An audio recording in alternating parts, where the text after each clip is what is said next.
जय हिंद सभी को। स्वागत है आप सबका यूपीएससी हिंदी में। आज हम लोग एक ऐसे सम्राट के बारे में पढ़ने वाले हैं जिनको हम उत्तर भारत के अंतिम सम्राट के रूप में भी जानते हैं। हम इनको क्या बोलते हैं? उत्तर भारत के अंतिम महान सम्राट के रूप में जानते हैं। जी हाँ, हम बात हर्षवर्धन की कर रहे हैं। हम हर्षवर्धन के बारे में पढ़ने वाले हैं। पुष्यभूति वंश के ये हुआ करते थे, जिसको हम वर्धन वंश के नाम से भी जानते हैं। एहोल की इंस्क्रिप्शन में इनको सकल उत्तर पथनाथ के नाम से बोला गया है, मतलब इनको उपाधि दी गई है सकलोत्तर पथनाथ की। अब इसका मतलब क्या हुआ? सकल उत्तर पथनाथ मतलब पूरे उत्तर भारत के स्वामी के रूप में इनको बोला गया है। कहां? एहोल इंस्क्रिप्शन में। इस चीज को हम ध्यान में रखेंगे। त्रासदी से कन्नौज में एक नए साम्राज्य तक। अब यहां पर दो चीज की बात हो रही है। पहली किसी त्रासदी की बात हो रही है। अब ये किस प्रकार की त्रासदी है अभी हम लोग देखेंगे। और दूसरी बात यहां क्या हो रही है? कन्नौज में एक नए साम्राज्य की बात हो रही है। तो हम जैसा कि जानते हैं कि ये पुष्यभूति वंश के थे और इनके पिता का नाम प्रभाकर वर्धन था। और उस समय इनकी राजधानी कहां हुआ करती थी? उस समय ये थानेश्वर से राज किया करते थे। कौन? इनके पिता और इनसे पहले के जितने लोग इनके वंश के हुआ करते थे वो थानेश्वर से राज किया करते थे। इनके पिता की मृत्यु हो जाती है। उसके बाद इनके भाई का नाम क्या था? राज्यवर्धन था। वो राजा बन जाते हैं। और इनकी एक बहन भी हुआ करती थी जिनका क्या नाम था? राजश्री नाम था। और इनकी बहन का विवाह किससे हुआ था? इनकी बहन का विवाह कन्नौज के ग्रहवर्मा से हुआ था। तो इधर इनके पिता की मृत्यु होती है, इनके भाई राजा बनते हैं, कौन? राज्यवर्धन। और उधर कन्नौज पर हमला हो जाता है। कन्नौज पर हमला कौन करते हैं? कन्नौज पर गौड़ राज्य के शासक शशांक और साथ ही साथ में मालवा के शासक देवगुप्त हमला करते हैं। हमले में क्या होता है कि इनके बहनों की हत्या कर देते हैं, मतलब ग्रहवर्मा की हत्या कर देते हैं और इनकी बहन को बंदी बना लेते हैं। ये खबर पहुंचती है राज्यवर्धन तक के। अब राज्यवर्धन जाते हैं कि अपनी बहन को छुड़ाएं और इन लोगों को हराने के लिए। पर वहां पर क्या होता है? जो शशांक थे, जो गौड़ राज्य के शासक थे, वो छल से इनकी हत्या कर देते हैं। किसकी हत्या कर देते हैं? राज्यवर्धन की हत्या कर देते हैं। अब बात और बिगड़ी। अब क्या होता है? जो इनकी बहन होती हैं वो सती करने के लिए चली जाती हैं। कि जैसे पहले ये प्रथा हम लोग को देख भी चुके हैं। आप कमेंट करके इसको बता सकते हैं हम लोग किस जगह पे इस प्रथा के बारे में एकदम उल्लेख, कहां पे इसका पुरातात्विक स्रोत मिला है कि सती चलती थी। इसको हम लोग अभी पीछे कुछ वीडियोस में देखें। इस चीज को आप कमेंट करके इसको बता सकते हैं। तो बात हुई कि इनकी बहन जाती है सती करने। अब ये बात पता चलती है किसको? हर्ष को पता चलती है। हर्ष आते हैं, अपनी बहन को समझाते हैं कि नहीं, ऐसा मत कीजिए। और फिर ये क्या करते हैं? अपनी बहन को वापस ले आते हैं और अपनी राजधानी को यहां से थानेश्वर से उठाकर कन्नौज शिफ्ट कर देते हैं। देखिए यहाँ पे लिखा भी है कि अपने भाई और बहनों की हत्या के बाद हर्ष 606 ईस्वी में सिंहासन संभालते हैं। उन्होंने शीलादित्य नाम अपनाया और कन्नौज को अपनी नई राजधानी बनाई। ठीक है, ऐसा कौन करते हैं? ऐसा हर्षवर्धन करते हैं। तो यहां से हमको क्या पता चला? यहां से हमको उस त्रासदी के बारे में भी पता चले कि त्रासदी क्या थी। अरे, इनके भाई की हत्या हो गई, इनके बहनों की हत्या हो गई, इनकी बहन को बंधक बना लिया गया। और दूसरा चीज कि कन्नौज में राजधानी क्यों ट्रांसफर होती है, इसको भी हम लोगों ने देख लिया। अब हम आगे देखते हैं कि हर्षवर्धन के बारे में मुख्यतः हमको दो लोगों से पता चलता है। देखिए यहां पर लिखा भी हुआ है कि एक विदेशी और एक दरबारी। पहले घूमने वाले लोग भी आया करते थे। पहले घूमने के पर्पस से जो लोग आते थे, फिर यहां से वो जाके वो अपना यात्रा वृतांत भी लिखते थे कि मैं यहाँ, जैसे आजकल लोग व्लॉग्स लिखते हैं या व्लॉग दिखाते हैं, उसी प्रकार से इसको समझा जा सकता है कि वो अपना यात्रा वृतांत लिखते थे, अपनी कहानी लिखते थे कि हम यहाँ से यहाँ गए, ऐसी ऐसी चीजें मिली और वहां पे शासन व्यवस्था ऐसी थी या ये भी चीज ऐसी थी। जो भी उनको लिखना होता था लिखते थे। तो मुख्यतः दो स्रोत हमको मिलते हैं। एक हमको मिलता है हर्षचरित। तो हर्षचरित को किसने लिखा था? बाण भट्ट ने लिखा था। बाण भट्ट थे कौन? देख के ही लग रहा है कि इनके कोर्ट पोएट हुआ करते थे। किसके कोर्ट पोएट हुआ करते थे? हर्षवर्धन के कोर्ट पोएट हुआ करते थे। दूसरा ये कौन थे? ये ह्वेनसांग थे। ह्वेनसांग क्या थे? ये चीनी यात्री थे और इन्होंने एक पुस्तक लिखी थी सीयू की। इससे भी हमको हर्षवर्धन के राज्य के बारे में जानकारी मिलती है। अब इनके पुस्तक से हमको क्या जानकारी मिलती है? समाज के बारे में कि उस समय समाज कैसा था, धर्म के बारे में और प्रशासन के बारे में जानकारी मिलती है। और बाण भट्ट के उससे हमको किसके बारे में जानकारी मिलती है? मिलिट्री के बारे में जानकारी मिलती है, न्यायालय के बारे में जानकारी मिलती है और उनके अर्ली जीवन के बारे में जानकारी मिलती है। किसके द्वारा? बाण भट्ट के द्वारा जो किताब लिखी गई हर्षचरित, उससे हमको ये जानकारी मिलती है। इसके बाद हम बात करते हैं हर्षवर्धन की। तो हर्षवर्धन के लिए अभी हम लोगों ने एहोल पे एक इंस्क्रिप्शन में एक टाइटल पढ़ा था, सकल उत्तर पथनाथ का। इसका मतलब कि वो दक्षिण तक नहीं पहुंच पाए थे, तभी तो उनको सिर्फ उत्तर पथ का ही नाथ बोला गया। हाँ, तो दक्षिण तक वो क्यों नहीं पहुंच पाए? दक्षिण में अपना विस्तार करना चाह रहे थे। उन्होंने क्या किया था? नर्मदा नदी को पार करने की कोशिश भी की थी, लेकिन वो हरा दिए गए थे। किसके द्वारा हरा दिए गए थे? चालुक्य के राजा पुलकेशिन द्वितीय ने उनको हरा दिया था। और ये जानकारी भी हम लोगों को कहां से मिलती है? एहोल शिलालेख में ये जानकारी भी दर्ज है कि ये नर्मदा को क्रॉस करके नीचे आने की कोशिश करते हैं, साउथ की तरफ बढ़ने की कोशिश करते हैं, पर ये हरा दिए जाते हैं पुलकेशिन द्वितीय के द्वारा। और इन्होंने उत्तर में लगभग जगहों पे क्या किया होता है, अपना विस्तार कर लिया होता है। देखिए यहाँ पर लिखा भी कि पंजाब, बंगाल और उड़ीसा पर ये विजय प्राप्त कर लेते हैं। कौन? हर्षवर्धन की बात हो रही है यहाँ पर। इसके बाद हम आगे बढ़ते हैं।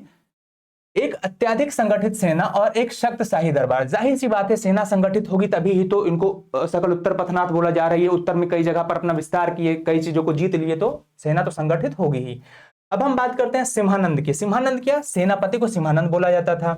फिर कुंतल, कुंतल कौन? घुड़सवार सेना प्रमुख हुआ करते थे। और ये कैसे घोड़े हुआ करते थे? उस समय आयातित घोड़े हुआ करते थे, मतलब इंपोर्टेड हॉर्सेस थे। फिर स्कंदगुप्त। स्कंदगुप्त कौन थे? हाथी की सेना प्रमुख को स्कंदगुप्त कहा जाता था। अवंती, विदेश और युद्ध मंत्री को क्या बोला जाता था? अवंती बोला जाता था। साथ ही साथ हमको क्या मिलता है? भानु का जिक्र मिलता है। ये भानु कौन हुआ करते थे? रिकॉर्ड कीपर हुआ करते थे, मतलब रिकॉर्ड्स को ये रखते थे। और यहां पर हमको एक और चीज का जिक्र मिलता है, एक चीफ सेक्रेटरी टाइप का, मतलब एक पद मिलता है, या आप पोस्ट कह सकते हैं, उनको भंडी बोला जाता है। तो जो भंड है वो यहाँ पर कुछ अलग मिलता है। जैसे आपको ये मौर्य में नहीं देखने को मिलेंगे, ये आपको गुप्त में नहीं देखने को मिलेंगे, आपको हर्षवर्धन के ही राज्य में आपको देखने को मिलेंगे भंडी।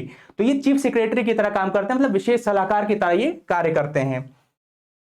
इसके बाद हम बात करते हैं कि आसान शासन के लिए जो इन्होंने अपने साम्राज्य के छोटे हिस्से बना रखे थे, अपने छोटे छोटे हिस्सों में बांट दिया था। ऐसा हम लोग गुप्त काल में भी पढ़ चुके हैं, और ऐसा हम लोग कहां पर देखे हैं? मौर्य शासन काल में भी देखें कि वो अपने मौर्य साम्राज्य को 5 उसमें प्रांतों में बांट रखते हैं। तो साम्राज्य राजा द्वारा शासित, मतलब ये पूरा कौन राज करेगा? राजा करेगा, होल, जाहिर सी बात है। फिर उससे नीचे बात करेंगे प्रांत की, फिर उससे नीचे हम भुक्ति की बात करेंगे, फिर हम जिलों की बात करेंगे, जिसको विषय बोला जाता था।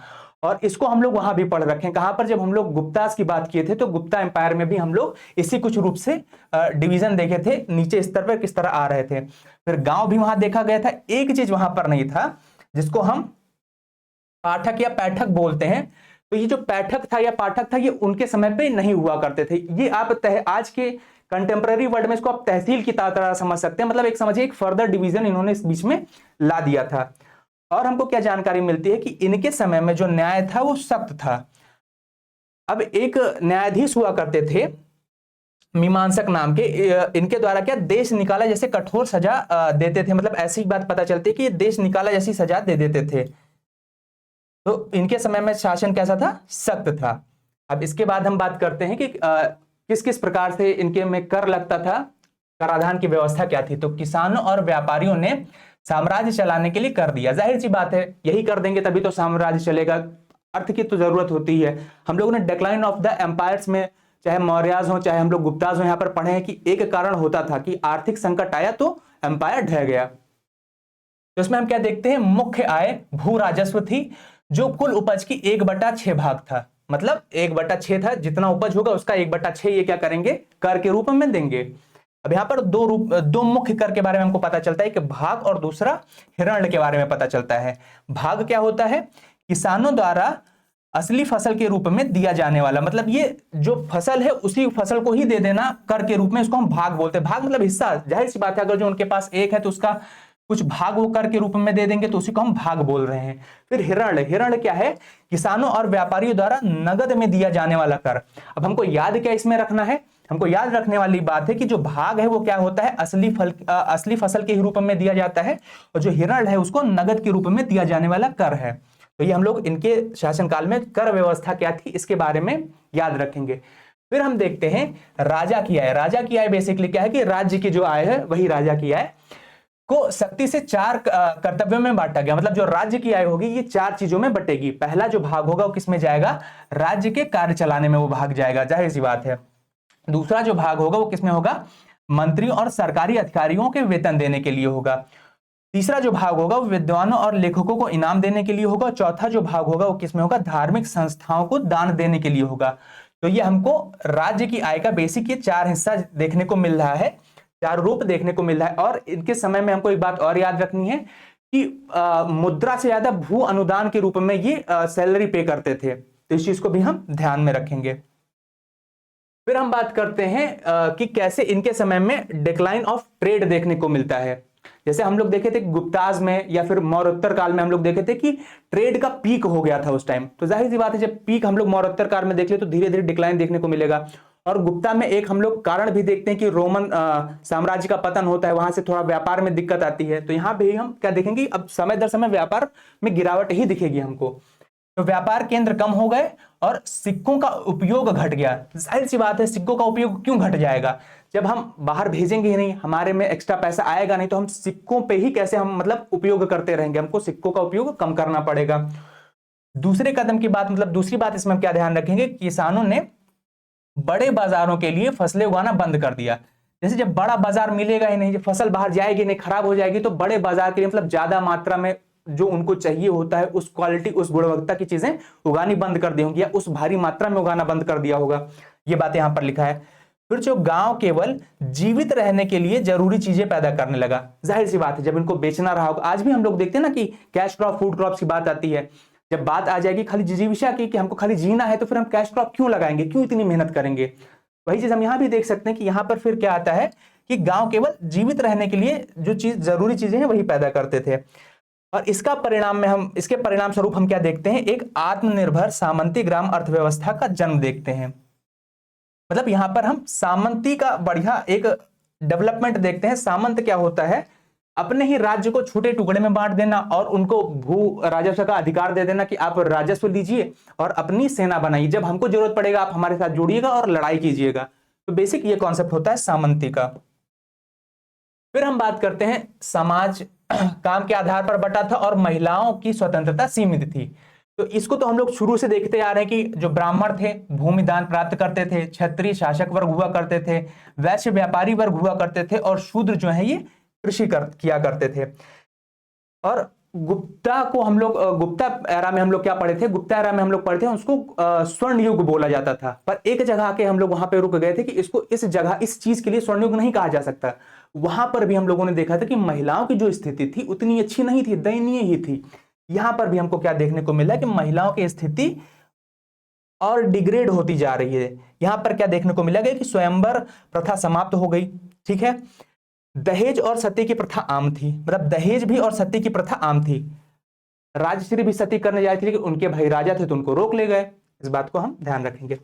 विधवा पुनर्विवाह नहीं कर सकती थी। देखिए कितनी सारी चीजें आ गई कि स्वयंवर नहीं हो सकता था, दहेज और सती प्रथा आम थी, विधवा पुनर्विवाह नहीं हो सकता था। तो इस सब बात हमको क्या महिलाओं के रिस्पेक्ट में याद रखना है।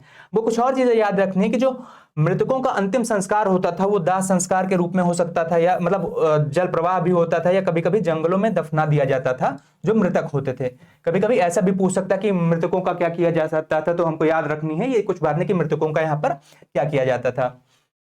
अब हम बात करते हैं कि जो हर्ष थे ये एक महान योद्धा भी था और इनको मतलब कला से भी लगाव था, ये कला की ओर भी अपना झुकाव रखते थे। ये संरक्षक प्रदान किए, किसको संरक्षण प्रदान किया, इन्होंने नालंदा विश्वविद्यालय का समर्थन किया, जिसकी वजह से क्या हुआ चीनी और कोरिया से छात्र भी आकर्षित हुए। फिर हम क्या देखते हैं, बुद्ध की 8 फुट की तांबे की मूर्ति भी इन्होंने बनवाई। किसने बनवाई, हर्ष ने। अब इसके साथ ही साथ हम लोग एक और चीज देखते हैं कि हर्ष ने स्वयं 3 प्रसिद्ध संस्कृत नाटक लिखे। कौन कौन से, रत्नावली लिखा, प्रियदर्शिका लिखा और नागानंद लिखा। यहां पर एक कंट्रोवर्सी आती है, कुछ लोगों का यह मानना है कि ये जो तीनों नाटक है ये इन्होंने नहीं लिखा था, इनके ही राज्य के किसी राज्य कवि से इन्होंने लिखवा लिया था और अपने नाम मतलब अपने नाम का उसमें ठप्पा लगवा दिया था, बेसिकली कि अपने नाम पे किसी और से काम करा के नाम अपना करा दिया था। कुछ लोगों का ये मत है, पर जब पुस्तक पे इन्हीं का नाम का उल्लेख है, इन्हीं की चीजें हैं, तो हमको यही जानना है कि इन्होंने ही लिखा था। पर हम इस तर्क को भी जानेंगे कि कुछ लोग ऐसा मानते थे कि इन्होंने लिखा नहीं था, किसी और से इन्होंने अपने ही राज्य कवि से लिखवा लिया था और फिर अपना ही नाम इस पे अंकित करा दिया था। इसके बाद हम लोग देखते हैं महामोक्ष परिषद के बारे में। तो दो चीजें यहां पर हम लोग देखेंगे, महामोक्ष परिषद को देखेंगे साथ में हम लोग क्या देखेंगे, कन्नौज महासभा के बारे में। तो कन्नौज महासभा के बारे में आपको पता होगा कि फिर वहां कई कन्नौज महासभा इन्होंने आयोजित की, वहां पर इन्होंने कई लोगों को बुलाया, कई दिन तक चीजों पर चर्चाएं चली और इसका भी हम लोगों ने नाम पढ़ा था, ह्वेनसांग ने उसकी अध्यक्षता की थी, किसकी, कन्नौज महासभा की। और कन्नौज महासभा के बाद ही ह्वेनसांग चले गए थे। वहां पर एक छोटा सा प्रसंग ये भी आता है कि ह्वेनसांग को, जाहिर सी बात है अगर जो आप बाहर से आ रहे हैं फिर आपको सीधे अध्यक्ष बना दिया जाए, आपकी बात मानने लगी जाए, तो लोगों को लगता है कि हाँ आ जाता है दम्भ, वो भी इंसान ही रहे होंगे। मतलब ऐसी एक कथा, एक कहानी इनके बारे में आती है ह्वेनसांग के बारे में। तो ह्वेनसांग को लग जाता है कि भाई मैं बहुत समझदार व्यक्ति हूं, तो ये इस बात का घोषणा करते हैं कि मैं मतलब मेरे सिद्धांतों का कोई जो काट करेगा, जो मेरी सिद्धांतों का कोई कटाक्षर करेगा, जो गलत साबित कर देगा, तो मैं अपने सर उसको न्यौछावर कर दूंगा। अब ये बात हर्ष को तो पता होती है कि ये भारत, यहां पे इतने तार्किक लोग कुछ ना कुछ तर्क तो प्रस्तुत ही कर देंगे और फिर आपको अपना सर देना पड़ जाएगा। और ऐसी चीज फिर अच्छी नहीं लगेगी ना कि कोई बाहर से आया है, इनको बाहर से क्या अपनी डिप्लोमेटिक रिलेशंस भी बनाने हैं, और वहां के लोग आए यहाँ पे आप सर ले लिए खाली इस बात पे कि वो तर्क में हार गए। तो इन्होंने क्या एक घोषणा करवा दी, इन्होंने घोषणा करवाई कि जो इनकी बातों का कटाक्ष करेगा हम उसकी जीभ कटवा देंगे। तो ऐसा एक प्रसंग आता है इनके बारे में, ह्वेनसांग और हर्ष के बारे में भी, कि ऐसा इन्होंने किया था। ये किसकी बात थी? कन्नौज महासभा की बात थी, और उसी के बाद ह्वेनसांग वापस चले गए थे। अब हम बात करते हैं, हर 5 साल में सम्राट अपनी सारी संपत्ति दान कर देते थे। कौन सम्राट? हर्षवर्धन की बात हो रही है। यद्यपि वे महायान बौद्ध बन गए। अब यहां पर लिखा है वो बन गए, इसका मतलब वो क्या महायान बौद्ध नहीं थे? नहीं, वो महायान बौद्ध शुरुआत में नहीं थे। शुरुआत में वो शिव के उपासक थे, वो शिव की उपासना करते थे। बाद में क्या हुआ, वो महायान से प्रभावित हुए और महायान बुद्ध बन गए। लेकिन फिर भी वो क्या करते थे, वो सभी धर्मों का सम्मान किया करते थे।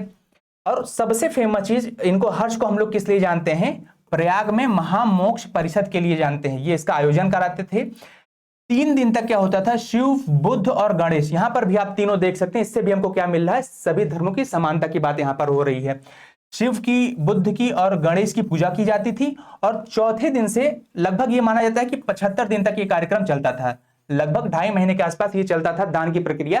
तो 3 दिन तो पूजा होती थी, चौथे दिन से क्या करते थे, हर्ष अपनी सारी जमा संपत्ति दान कर देते थे, जब तक कि वह खाली हाथ ना हो जाए। ऐसा भी मानते हैं कि ये अपना वस्त्र भी दान कर देते थे, और साधारण वस्त्र किसी से लेकर पहन लेते थे। मतलब सब कुछ न्यौछावर कर देना, सब कुछ दान कर देने की विधि थी किसकी? हर्षवर्धन की। इसके बाद हम क्या देखते हैं कि कैसे इसका डिक्लाइन हुआ, किसका? जो अभी हम लोगों ने पुष्यभूति साम्राज्य पढ़ा, जो भी हम लोगों ने हर्षवर्धन पढ़ा, जिसका इतना विस्तार पढ़ा, उसका हम लोग अंत कैसे देखेंगे। तो ऐसा माना जाता है कि इनके उत्तराधिकारी नहीं थे, तो बिना उत्तराधिकारी के महान साम्राज्य जल्दी बिखर गया। हर्षवर्धन अपने राज्य के मुख्य स्तंभ थे, जैसा कि हम लोग देखते ही आ रहे हैं कि हर्षवर्धन ही सारा कार्य कर रहे, सारा जिक्र उन्हीं का हो रहा था। जब उनकी मृत्यु हुई तो सिंहासन संभालने के लिए कोई उत्तराधिकारी नहीं था, और उनका जो विशाल साम्राज्य था तुरंत ढह गया और छोटे लड़ते हुए राज्यों में टूट गया। देखिए यहाँ पर ये पूरा साम्राज्य है, ये छोटा छोटा टुकड़ा दिख भी रहा है। जाहिर सी बात है कि जब एक कंट्रोलर नहीं रहेगा, और हम लोगों ने सामंती व्यवस्था देखी रखी थी, तो छोटे छोटे टुकड़ों में टूट जाना लाजमी है यहाँ पर। तो ये था कुछ हर्षवर्धन के बारे में चीजें। और भी आपको कुछ जानना हो हर्षवर्धन से जुड़ी चीज या किसी और चीज के बारे में, तो आप जरूर उसको कमेंट कीजिएगा। तब तक के जय हिंद सभी को।